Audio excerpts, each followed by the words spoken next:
नमस्कार, मैं बबलू कुमार वैद, doctor Rajendra Prasad class में आपका स्वागत है। ठीक है, आज का जो टॉपिक है वो है क्या है, शोल्डर है। ठीक है, अर्थात शोल्डर होता है क्या। शोल्डर का काम होता है दो पदार्थों को जोड़ना, यानी दो धातुओं को जोड़ने का काम। ठीक है, तो शोल्डर एक ऐसे एलॉय होता है जो दो धातुओं को जोड़ा जाता है। वो जो दो धातुओं से कम गलनांक बिंदु पर वो पिघलता है। ठीक है, इसकी आवश्यकता क्यों होती है? इसकी आवश्यकता इसलिए होती है क्योंकि अगर यदि हम लोग इलेक्ट्रिशियन में हैं तो इलेक्ट्रिशियन में क्या होता है कि दो तारों को जोड़ने का काम होता है। तो दो तारों को जब जोड़ा जाता है तो उसको मैकेनिकल यानी यांत्रिक मजबूती प्रदान करने के लिए उसको किया जाता है, सोल्डर किया जाता है। ठीक है, तो यहाँ पर जो टेबल है इसमें हम लोग मुख्य रूप से तीन तरह की शोल्डर के बारे में हम लोग चर्चा करेंगे। ठीक है, तीन तरह के शोल्डर के बारे में हम लोग चर्चा करेंगे। तो पहला होता है प्लम्बिंग या टिन मान शोल्डर। प्लम्बिंग मतलब होता है जहां पर प्लम्बिंग का काम होता है। प्लम्बिंग मतलब पाइप का काम होता है। जिस स्थान पर पाइप का क्या होता है, उसका भीतर में खोखला होता है और क्या होता है, वो उसका जो परत होता है वो पतला होता है। ठीक है, तो जिसके चलते में प्लम्बिंग का जहां काम होता है वहां पर क्या होता है, टीन और शीशा का जो कॉम्बिनेशन हुआ 50-50 होता है। टीन और शीशा जो होता है, जो हम एलॉय की बात किए हैं जिसमें सोल्डरिंग होता है, तो उसमें टीन और शीशा का जो मान होता है वो क्या होता है, 50-50% होता है। उसका जो वर्किंग टेम्परेचर होता है, कौन सा तापमान पर वो एलॉय गल जाएगा, कौन से तापमान पर वो एलॉय गल जाएगा, तो उसके लिए 212 डिग्री सेल्सियस होना चाहिए और 413.6 फ़ारेनहाइट होना चाहिए। ठीक है, तो उसका यूज कहाँ किया जाता है, मजबूत जोड़ के लिए। जहां पर प्लम्बिंग में क्या होता है, पाइप को जोड़ा जाता है, तो पाइप को जोड़ने के लिए क्या होता है, उसमें मजबूत जोड़ होना चाहिए। ठीक है, नेक्स्ट आता है विद्युत कर्मी शोल्डर। विद्युत कर्मी शोल्डर हम लोगों को सबसे ज्यादा उपयोग किया जाता है। कैसे?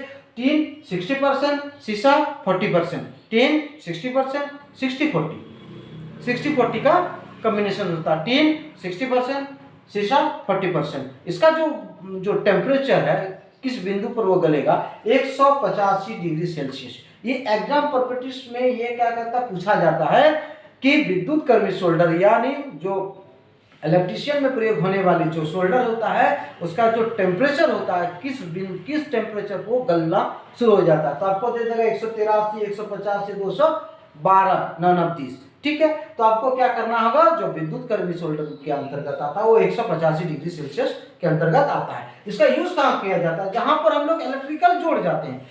इलेक्ट्रिकल जोड़ कहाँ होता है, जैसे हम लोग एक हाई टेंशन जो वोल्ट होता है, जो ओवरहेड लाइन होता है, उसमें दो तारों को मान लीजिए, दो तार है। ठीक है, ये दो तारों को क्या किया जाता है, इसको जोड़ा जाता है। तो इसको हम लोग क्या करते हैं, ट्विस्टिंग करते हैं, एक दूसरे पर क्या करते हैं, ट्विस्टिंग करते हैं। तो ट्विस्टिंग के अलावा क्या किया जाता है, इसको एक खांचा में डाल करके इसमें क्या किया जाता है, सोल्डर। इसमें क्या किया जाता है, सोल्डर। तो सोल्डर करने के उपरांत क्या होता है, ये जो तार है वो बहुत ही मैकेनिकल स्ट्रॉन्ग प्रदान होता है, बहुत ही इसका जोड़ क्या आता है और मजबूती प्रदान करता है। ठीक है, उसके बाद होता है परिष्कृत शोल्डर। उसके बाद परिष्कृत शोल्डर का मतलब होता है जहां पर साफ सफाई का काम होता है। ठीक है, तो साफ सफाई का काम सबसे ज्यादा जो हम लोगों का यूज किया जाता है वो इलेक्ट्रॉनिक कंपोनेंट्स में होता है। टीवी हुआ, फ्रिज हुआ, फिर आपका पंखा हुआ, जितना पंखा इतना जितना सारा आपका जो इलेक्ट्रॉनिक्स गैजेट है, जो इलेक्ट्रॉनिक जो आपका सामान सब है, उसमें जितना भी प्रकार का होता है सोल्डरिंग का जो काम होता है वो परिष्कृत सोल्डर में आ जाता है, जिसमें टीन जो होता है 63%, शीशा 37%। अब इसमें देखते हैं हम क्या, टीन का 50-50 जब होता है तो मजबूत जोड़ के लिए, यानी इसमें पूरा का पूरा हार्डली जोड़ होना चाहिए। उसके बाद टीन की मात्रा को हम बढ़ाते गए, शीशा की मात्रा को हम लोग घटाते गए, तो इसका जोड़ क्या होता है, थोड़ा थोड़ा घटते गया। उसके बाद तो और भी टीन की मात्रा को बढ़ा दिए, शीशा की मात्रा के बढ़ गया, तो और भी थोड़ा सा इसका टीनिंग का काम, मतलब छोटी छोटी काम होता है वहां पर इसका प्रयोग किया जाता है। ठीक है, इस को आप नोट डाउन कर लीजिए।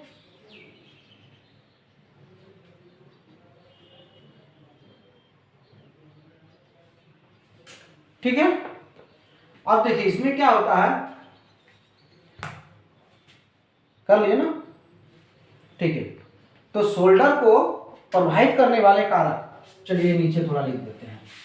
मान लीजिए सोल्डर अगर यदि कहीं पर हम करेंगे तो सोल्डर को जो प्रभावित करने वाले कारक क्या है, जो शोल्डर को प्रभावित करने वाले कारक। शोल्डर को प्रभावित करने वाले कारक क्या होता है? पहला होता है प्लेस ऑफ, मतलब यूज, किस स्थान पर हम यूज कर रहे हैं, उपयोग का स्थान, उपयोग का स्थान, अर्थात किस स्थान पर हम शोल्डर का प्रयोग करेंगे। मान लीजिए कहीं पर मजबूती जोड़ के लिए होना चाहिए, कहीं पर कमजोर जोड़ के होना चाहिए, या मैकेनिकल स्ट्रेंथ के लिए कहीं पर, या आपका प्लम्बिंग के कार्य में, तो यूज ऑफ कहाँ हम यूज करेंगे, उपयोग का स्थान कहाँ होना चाहिए, उसके लिए प्रभावित करता है। उसके बाद होता है गलनांक। उसके बाद क्या होता है? गलनांक, यानी जिस स्थान पर हम प्रयोग करेंगे उसका टेम्परेचर का गलनांक क्या होना चाहिए। मान लीजिए अगर यदि हम प्लम्बिंग के में करेंगे तो उसके लिए गलनांक का इतना होना चाहिए। 3 और विद्युत कर्मी सोल्डर में इसमें इसका गलनांक 185 डिग्री सेल्सियस चाहिए। और जहाँ पर हम लोग इलेक्ट्रॉनिक्स जो सामान का जो सोल्डरिंग का काम किया जाता है वहाँ पर कितना होना चाहिए हमको? 183 डिग्री, 185 डिग्री, 183 डिग्री, 2 डिग्री का ही टेम्परेचर में। परसेंटेज में क्या था? 60 का 63, 40 का मतलब 63, 60, 63।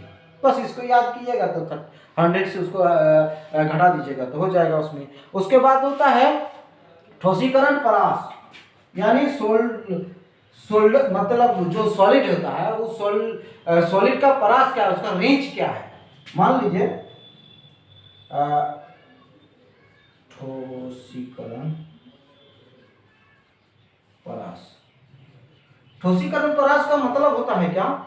जैसे मान लीजिए कोई वस्तु जो ठोस है वो कितनी उसकी रेंज है, उसका अगर यदि वो क्षमता है, अगर यदि मान लीजिए ये क्षमता सहने के लिए 212 डिग्री सेल्सियस उसको क्षमता सहने के लिए क्षमता ही ना रहे तो वो सोल्डरिंग तो बेकार हो जाएगा, ठीक है। यानी उसका जो ठोस का जो सोल्डरिंग की कैपेसिटी होना चाहिए वो कितना आना चाहिए, ठीक है। उसके बाद उसका क्या होता है? दृढ़ता, मतलब कितना वो मजबूत है, क्या है वो, कितना मजबूती है। उस आधार पर भी हम अभी क्या बोल रहे हैं कि सोल्डर को प्रभावित करने वाले कारक। सोल्डर को प्रभावित करने वाले कारक क्या है कि कहां पर यूज किया जाता है, उसका गलनांक कितना होता है, उसका ठोसीकरण परास कितना हो, उसकी दृढ़ता क्या होती है, उसकी कठोरता क्या होती है,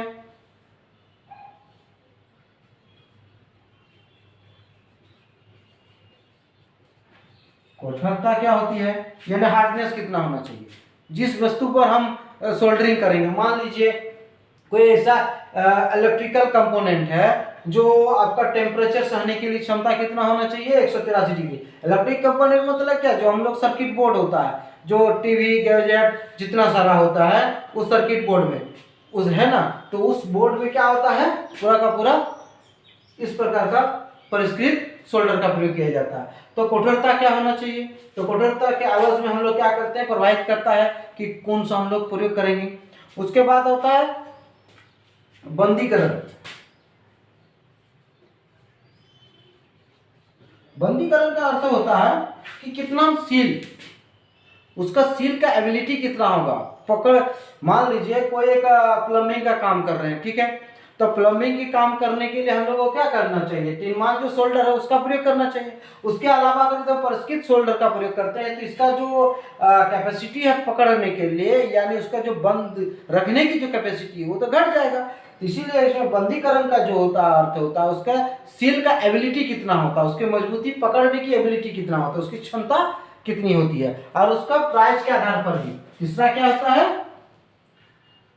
चलो मूल्य के आधार पर, क्या है? मूल्य के आधार पर।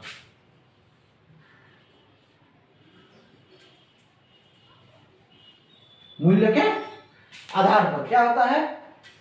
देखिए फिर से हम आपको समझा रहे थे। सोल्डरिंग, सोल्डरिंग का उपयोग क्यों किया जाता है? मजबूती जोड़ बनाने के लिए। सोल्डरिंग का क्या होता है कि विद्युत चालकता सुचारू रूप से चले, उसके लिए प्रयोग किया जाता है। सोल्डरिंग में क्या होता है, दो अगर यदि कंपोनेंट यानी दो पदार्थों को जोड़ते हैं या दो धातुओं को जोड़ते हैं तो उस दो धातुओं के जो गलनांक से सोल्डरिंग का गलनांक कम होना चाहिए, ताकि वो एक दूसरे को क्या करता है, ओवरलैपिंग ना कर सके। अर्थात यहाँ पर देख लीजिए, मान लीजिए कोई एक वायर है, ठीक है, अभी समझाए थे, तो वायर और एक वायर है, मान लीजिए इसमें सोल्डर करना है, ठीक है, तो इस वायर का जो आपका गलनांक बिंदु है और इस वायर का जो गलनांक बिंदु, इस वायर के गलनांक बिंदु से क्या होता है, सोल्डरिंग का गलनांक बिंदु कम होता है, ठीक है।